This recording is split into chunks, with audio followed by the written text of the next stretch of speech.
do you believe any company would hire a child from a poor single mother? My goal was to work at the same bank where my father worked, and during the final interview, someone known as the demon instructor said that to me. It was clear this person looked down on me for being from a single mother household and had no intention of accepting me for the position. I desperately dealt with it, but the interview kept getting worse and worse.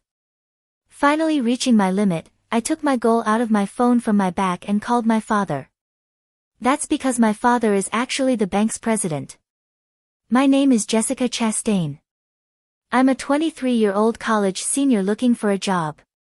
My parents got divorced last year, so my mom is now a single mother. They both wanted to live their own lives, naturally. I stayed with my mom, but my future plans were influenced by my father.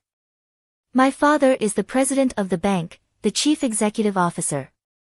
This bank is the largest in the country, and I aspired to be a bank employee because I admired my father for working there. And tomorrow, I have my final interview. Honestly, I'm not very good at studying. And when I said my goal was to work at the bank, my teachers and peers not only tried to stop me but also ridiculed me. I thought it would all end after the interview, but looking back, it was really awful. One day, during my college life, "Hey Jessica, have you decided where you're going to go after graduation?" Her name was Nancy. She's a friend I met in college. For me, it's just the one choice, the bank. I answered her question without hesitation. Then the people around us who had been listening to our conversation started to murmur. Did I say something strange? Just as I thought that, Nancy spoke up first. You know, Jessica, it's hard to say, but I think you should know your place. Huh? To my surprise, someone I thought was my friend was insulting me. As I tried to argue back in frustration, another guy approached me and said it's impossible for you. That place is the largest bank in the country, you know. It's the most difficult to get into from this university, with only one person getting a job from there in the past 10 years. I know that. Of course, I haven't told anyone around me that my father is the head of the bank I'm applying to. If I did, people would likely say I got through the back door considering my abilities. If that happened, I'd be causing trouble for my father, and it would be painful to feel like my skills aren't good enough. I didn't like being talked about, especially when it wasn't true. Jessica, I'm saying this for your own good. While I don't need your advice, as I looked around, everyone's eyes were on me, their cold stares pierced my heart. Why do I have to hear this? As I thought that, the teacher who had noticed the commotion came over. What's going on here? The boy from earlier answered, Chastain says she wants to work at North Trust Bank. At that, the teacher's face also tensed up, and then she said something unthinkable. Are you taking society for granted? Even the teacher, who was supposed to be on the student's side, denied my dream. There was no one there to stand up for me. Well, if I want to go there, what's wrong with that? Of course, I objected. But the teacher piled on more. You're naive. My father is an interviewer for North Trust Bank. They say he's a demon interviewer. The teacher's surname was Thomas, a 29-year-old woman, so if I encountered an interviewer with the same surname Thomas, it would likely be her father, a demon interviewer. You say? Yes, that's right. My father doesn't like new talent. He says it's good enough if he interviews 100 people and hires 2. That's what it was at the Sun Plaza branch. And you're from a single mother household, right? I wondered why she would ask that, but I honestly answered yes. Then the teacher showed his sinister smile. At that time, I had no way of knowing the reason for her smile. The argument ended with the bell signaling the start of class. But from that moment on, the way people looked at me grew colder. My friends, starting with Nancy whom I thought was my friend, and my classmates who attended classes with me, distanced themselves. For me, it was as if they didn't want to associate with a fool. Their reactions became worse with each exam I passed. The North Trust Bank exam process had 4 stages. The first stage was a written test, the second and third stages were interviews by people from the head office. In the fourth and final stage, interviews were conducted by the person in charge of hiring for the desired work area and the head office hiring manager. In other words, it was an interview with the highest-ranking hiring manager. By the way, I wanted to work at the bank at the Sun Plaza, and I had managed to pass the third stage. Why, how did you pass the third stage? Even those who had looked down on me were now surprised and anxious about my progress. That's because most of them had failed their desired company's second stage interviews. It had been 3 months since the job hunting season began. In my class alone, there were no confirmed hires. The atmosphere was filled with panic, envy, and jealousy. Perhaps I could be the first one to get a job offer. Those who had been so arrogant now ostracized me even more due to their pride. However, I got used to that life at university and decided to focus only on myself. My motivation was solely to get an offer from North Trust Bank. My mind was only on that. But then one day, Teacher Thomas started attacking me in front of everyone after class. "All right, everyone, listen up," the teacher shouted to everyone who was preparing to leave. At her voice, everyone turned around and stopped what they were doing. I also paid attention, wondering what was going on. And then the teacher started talking. "This time, Jessica Chastain has cleared the third round of North Trust Bank's exams." The atmosphere around us suddenly became heavy. However, with the next statement, everyone around me seemed to catch their breath. "But it seems she'll fail the fourth round, huh?" "What do you mean?" I muttered involuntarily. Seeing my reaction, the teacher twisted her face into a sneer. "The reason is the interviewer for the fourth round has been decided to be my father, the demon instructor Thomas." Oh, the surroundings erupted in surprise and cheers. "Serves you right. Know your place. Good." The classroom was filled with voices condemning me in unison. I couldn't believe it. Everyone I thought were my friends turned their back on me during this job hunting process, even though I had done nothing wrong. Despite that, those around me harassed me and hurled abusive language at me. At first, I thought it might be a way to relieve stress. The stress from job hunting is immeasurable, so I wanted to think that they were just harassing me to relieve that stress. But it was different. I realized the situation around me. This was jealousy. They were envious of me challenging something they themselves wouldn't dare to. There's no way I could lose to someone like her who isn't even good at studying. There is no way someone like her could get into North Trust Bank. If she can make it, then so can I. If Chastain is going, I should have tried as well. But that place is difficult, it's the most challenging, it's impossible. So why is Chastain trying without hesitation? It's wrong. She's trying for a place that even I can't get into. I can't forgive that. It's strange, the reality that becomes apparent as job hunting progresses. Among those who pass, those who fail, and various others, no one here has much hope. I was being attacked because of jealousy. The final straw was the teacher's words and actions, as her father was in charge of hiring at North Trust Bank. If the teacher led the attack on me, the students overflowing with jealousy would just follow her. On that day, I finally couldn't take it anymore and stormed out of the room. When I returned home, my mother encouraged me gently. Wrapped in such warmth, I cried. I took a break from university for a while, and before I knew it, the day of the final interview had come. "Don't forget, just do your best," I left the house after receiving words of encouragement from my mother.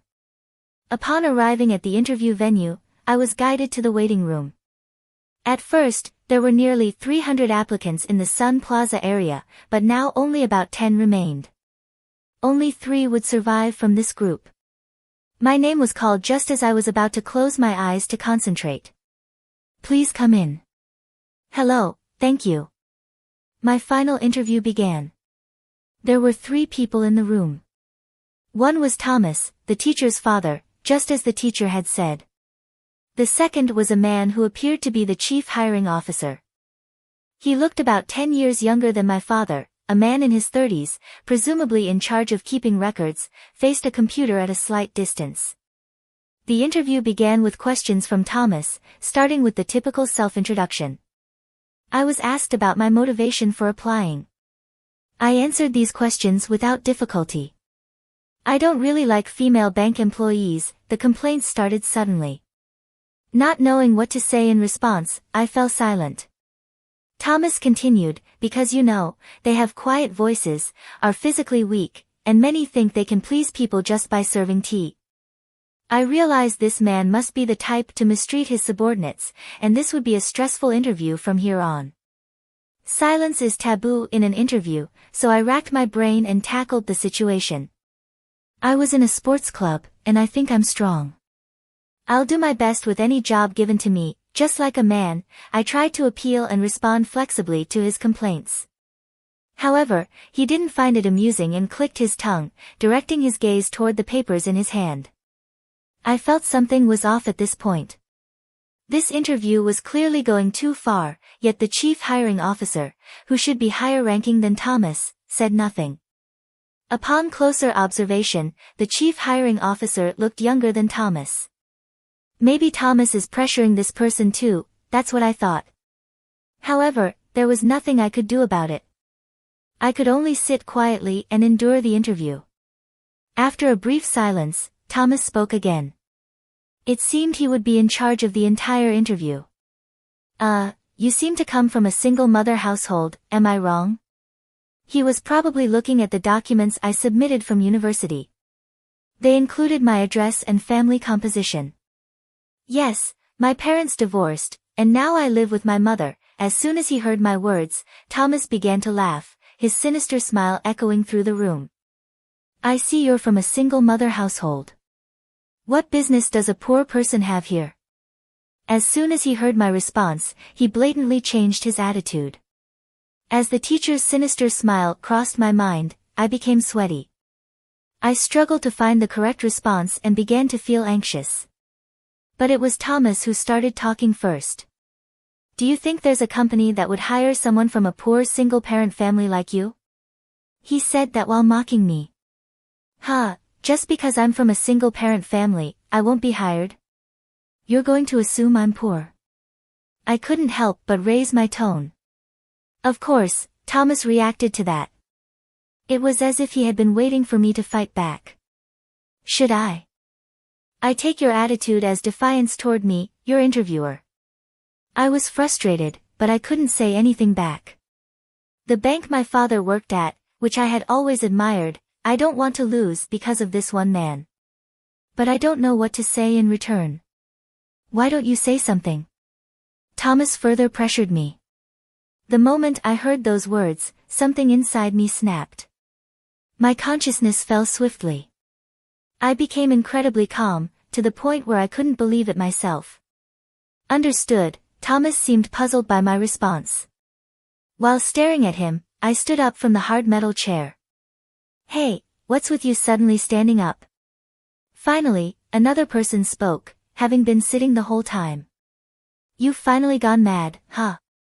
What do you plan to do? I know about you because I've heard from my daughter. It seems that the teacher and Thomas had shared information. Is this not a leak of information? Well, that doesn't matter now. I took my phone out of my bag and suddenly started making a call. What are you doing? Making a phone call? Are you making a mockery of this interview? Stop it now, or I'll reject you right here, Thomas threatened me. But I wasn't fazed at all. Then I spoke into the phone. Hello, Dan. Your father. What can a person from a single-parent family do? Clinging to their separated father, was that the laugh from the hiring manager? Yes, that's right. A guy named Thomas. Hey, Dad, can you come to the interview room now? Of course, I just finished visiting a nearby branch, so I'll be there in 10 minutes. Wait for me there, okay? And so I hung up the phone. The person in charge of the recording was staring at me with wide eyes, surprised by the unusual scene. And of course, the one who reacted the most was Thomas. Pointing at me, he said, "You're finished. Making a phone call during an interview, unprecedented. There's no way you'll pass. Go home and go to bed or something." I finally decided to argue back against him. I couldn't take it anymore. This isn't even an interview. It's you who's finished, Mr. Thomas. The chief hiring officer and the recorder were astonished by my sudden confrontation with the interviewer. Judging by their expressions, no one had been able to stand up to this man's abusive behavior until now. As evidence, the recorder's eyes were shining. Were they expecting Thomas to be punished? Thomas slammed his right hand on the table with all his might. A loud thud echoed throughout the room. The men were surprised, but I didn't flinch. And then I spoke to Thomas. Luke Damant, you know him, right? For a moment, Thomas had a look on his face as if I had hit a nerve with my question. He immediately countered, "Are you mocking me? There's no way anyone wouldn't know the president of this bank." To Thomas, who was confidently showing off his composure, I added some more words. "So if my last name was Damant until recently, would you think it's a coincidence?" Time seemed to stop for the three of them. The chief hiring officer and the recorder stared at me with wide eyes. Thomas then stood up from his chair and muttered, "What did you say?" His face showed a somewhat uneasy expression. "Jessica Damant. That was my full name until recently. My father is Luke Damant, yes, the president of the bank, 63-year-old Luke Damant." "What? You've got to be kidding. This can't be happening." Thomas let out a strange scream. This was no longer an interview. But at that moment, my father entered the room. As the door opened, he then said words that echoed my own feelings. "This is hardly an interview at all, Mr. Damant. Thank you for your hard work." The two men stood up and greeted my father as soon as they saw him enter. I looked at my father and felt that his presence was extraordinary. The president, Thomas's face turned pale as he muttered. His mouth remained open. My father then spoke to him, "Hey, Thomas, what were you doing to my daughter, huh?" My father was a big man who had practiced judo, and now with his shaved head and a scar on his forehead, he looked intimidating. His deep resonant voice was one that everyone found frightening. Even the confident Thomas, the moment he heard my father's voice, "Yes, sir," squeaked out. "I don't want to hear your answer," and then, Green, it seemed that Green was the chief hiring officer. This was my first time learning his name because the nameplate was bent, and I couldn't see it. "Yes, sir." "Aren't you the chief hiring officer? Have you let this tyrant run wild until now?" "I'm very sorry," the man called Green bent at a 90-degree angle and bowed. The young clerk looked scared at the sight. Even he, who had done nothing wrong, was drenched in sweat. "Hey, clerk, what's your name?" My father suddenly called out in a gentle voice. The change in his voice only made it more terrifying. "My name is Finn." "Mr. Finn, can you send today's interview record to my PC?" "Of course. You're also recording the audio, right?" I later heard that this bank's interviews were not only transcribed but also recorded as backup. Thanks to that, Thomas's misconduct was exposed to my father, and he was punished. Looking at Thomas, he was trembling. He was like a frog stared down by a snake. "Hey, Thomas." "Yes?" "What is it?" The frightened Thomas couldn't even speak clearly. He was a completely different person from earlier. "Apologize to my daughter." "It's not because she's my daughter, okay? You've trampled on the feelings of young people who want to join this bank." At my father's words, Thomas bowed deeply and apologized. "Sorry, but I couldn't forgive him even after seeing that." "Dad, I can't forgive him," when I murmured that, weakly. "Of course," my father said, walking up to Thomas. It looked like a lion about to hunt a small animal. "Thomas, do you know what will happen to you if you do something like this?" My father pressured him. Thomas was frozen. "You didn't just do this to my daughter, right? We'll see later in the records. But how many victims have you had besides her?" No one could intervene in this interrogation-like scene. Even I, his daughter, could barely watch in silence, feeling disgusted. Thomas began to speak to my father, sweat pouring down his face. At least over 100 people. I was shocked to hear that he had done the same thing to more than 100 people. Furthermore, the fact that he was left unchecked made me doubt the hiring practices of this company. I felt distrustful, even though it was my father's company. "Hey, Green," my father said, "yes, I'm busy with overseas projects, so I trusted you and left the hiring to you. Well, this is my mistake in choosing people. It's my fault that it ended up like this. So, I'll take responsibility and reform personnel so there won't be any more victims like this. You two should be prepared for punishment, okay? And Thomas, I'll never forgive you," he gasped, frightened. "I plan to gather all the victims and create a victims group. I'll bravely make it public in the media. I'm prepared to face any consequences, so you should be prepared too, right?" Hearing this, Thomas collapsed on the spot, as if he had lost his sanity. My father moved away from him and opened a window. Oxygen returned to the tense room. Everyone had seemingly forgotten to breathe, and so, my job interview ended. By the way, I passed. It wasn't due to my father's favoritism. It was apparently the result of a discussion among hiring managers from all areas, based on the recorded audio. As a result, the hiring decisions of those who were rejected by Thomas were also reconsidered. The news broke the next day, and my father bowed in front of the media. Many people were impressed by his attitude, and he continued as the bank president. On the other hand, Green, who had been the chief hiring officer, voluntarily resigned, and Thomas was sued by the company and the victims group. Thomas, whose past tyranny was gradually exposed, was arrested for defamation. Meanwhile, at the university, "Oh, Miss Chastain, congratulations on your job offer," the teacher with a forced smile congratulated me in front of everyone. At that moment, my father and the principal appeared in the classroom. "And then, Miss Thomas, this is Luke Damant, the president of North Trust Bank." "Oh, yes, I've seen him on TV, so I know who he is. And he is Jessica Chastain's father." "What? What did you say?" I added to the surprised teacher's words. "He's my mother's ex-husband and my father." My words caused a stir in the class. Is that so? Humans have a tendency to flatter those with power. When they realized I was the daughter of the bank's top executive, everyone in the classroom became agitated.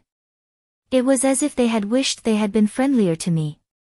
"Miss Chastain's father is the president of North Trust Bank," the teacher said upon learning the truth, becoming an empty shell. The principal then said to the teacher, "This school is able to operate thanks to the support of Mr. Demant's bank. But it seems you've been bad-mouthing Mr. Demant's daughter along with the rest of the class, haven't you?" "Well, that is never mind the excuses, tell me only the truth." Pressed by the dean, the teacher finally hung her head and admitted, "Yes, Mr. Damant wants to discontinue support for this school. If those who harassed Miss Chastain voluntarily leave the school, he says the support will continue." "What? Leave the school? If you decide to stay, we intend to charge you the entire amount of the discontinued support. Naturally, I don't think you can afford it. So, what will you do?" The choice was clear to me as I listened. The teachers seemed to understand as well and ultimately resigned from the school, effective immediately. As they left, they apologized to me, but their voices were so quiet that I couldn't make it out. In the end, more than half of the classmates who had attacked me together withdrew voluntarily from the school. When my father said those who don't come forward before my daughter names the culprits will be considered for legal action, one by one they confessed. Given the power on display, it was a natural outcome. Ultimately, those people escaped legal action, but their enrollment in the university was not recognized. With my father's help, I secured a job offer, and my path after graduation was set. All that's left is to do my best for the remainder of my college life. My life is just beginning. I vowed in my heart to do my best to someday become an exemplary banker like my father.